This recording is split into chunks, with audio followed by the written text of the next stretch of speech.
any right to be. It's better than it sort of should have been. Really, there's no particular reason that it actually it turned out as well as it did. It just the people who were making it, they took the time and took the care, and they obviously put a lot of work in. But it's no more likely to succeed than any other sort of film at the time. It's just it was another film, but they it's really got something. I mean, like I mentioned earlier about the script probably being better than it needed to be. It feels like that. That's one of the things that really works in its favour. The script is more than solid. Yeah, I mean, I feel like it could have easily been, a throwaway kind of hour and a half, but the director really had a vision on screen. He really knew what he was doing and had a story to tell, and I think it really comes through that there's a lot of hard work been thought into the story and the characters and everything. There's a really nice progression throughout the whole kind of hour and a half as well, which I think really works. Some really strong performances as well.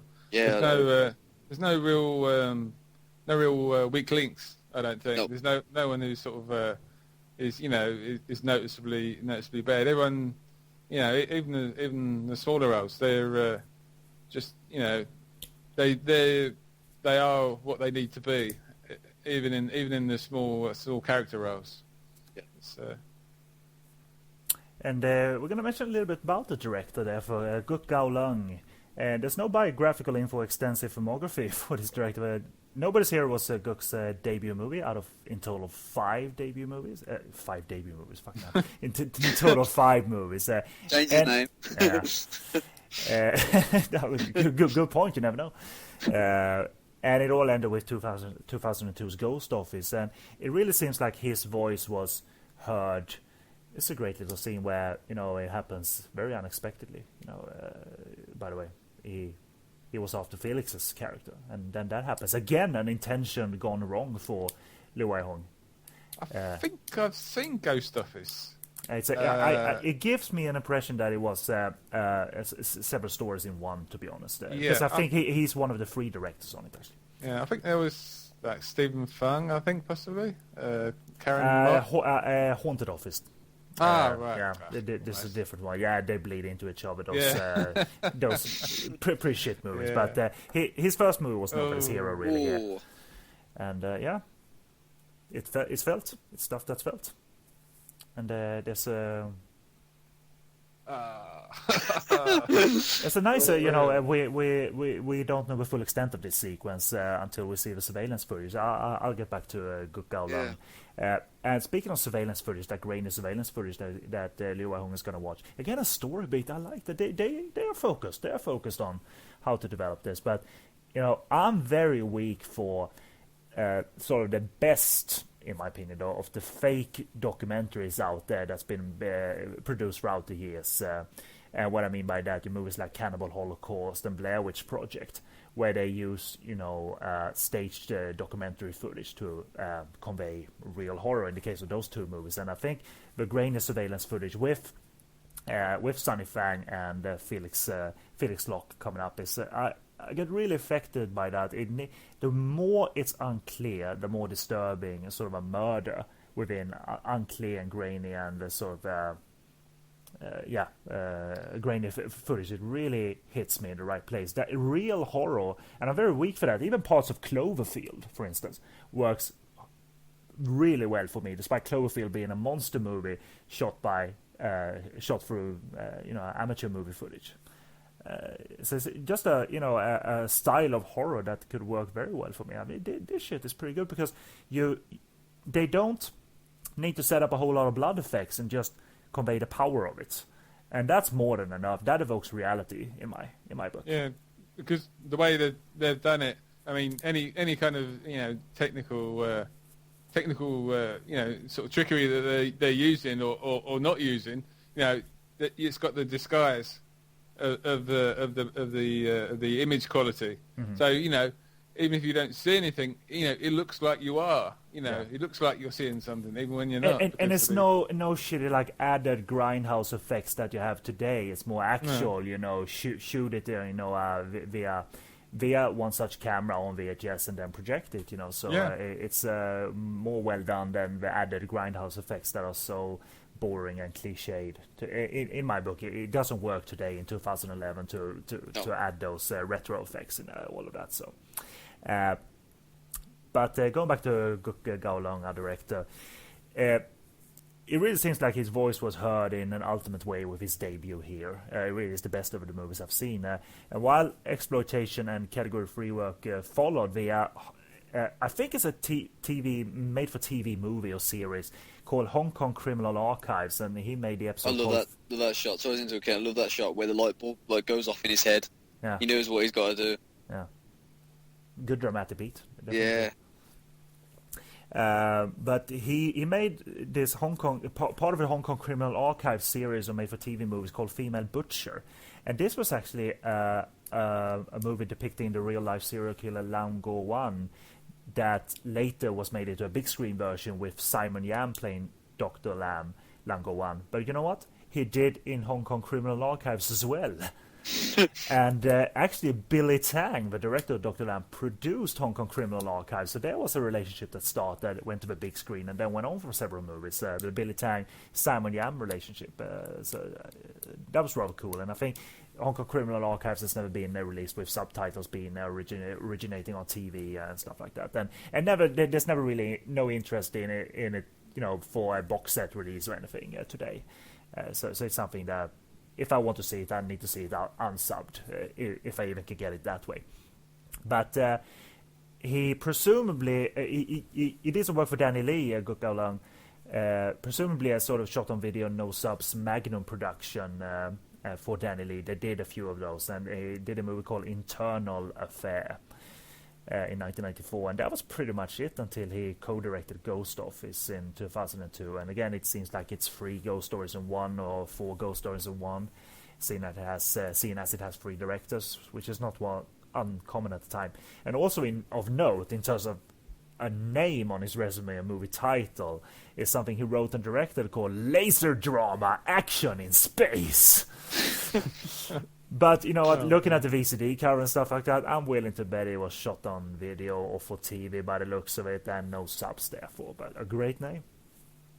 But there was some background on him, actually, that I could find. He started out as assistant director before he directed on Clarence Fox Shaw Brothers drama On the Wrong Track. Clarence Fox, of course, directed Naked Killer and various other movies. On the Wrong Track was made in 1983, starring Andy Lau, and he worked in the same capacity, Guk Gaolong, on the underrated Qing Sudong ancient China 1930s period piece, A Terracotta Warrior, that starred Gong Li and acclaimed director Zhang Yimou, hero director, House of Flying Daggers director, starring vehicle for him. That's this Terracotta Warrior that gets transferred to a more modern time era.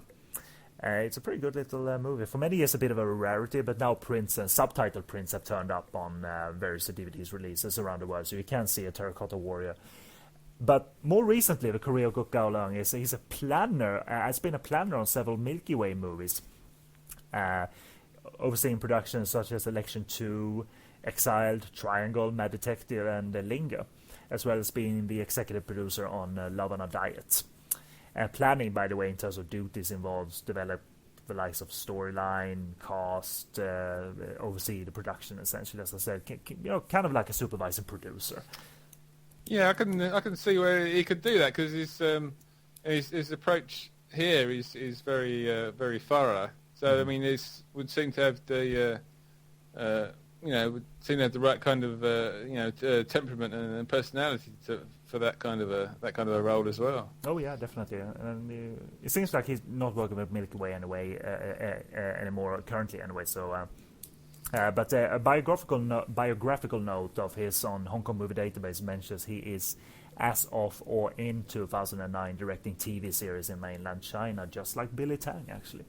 So no, Guk Gao Long has one classic definitely under his belt and a damn impressive one, and it's obviously the one we're watching today, Nobody's Hero, and that's something to be so proud of, especially since this movie isn't just good for a few minutes here and there. It's actually a solid movie all throughout. Yep.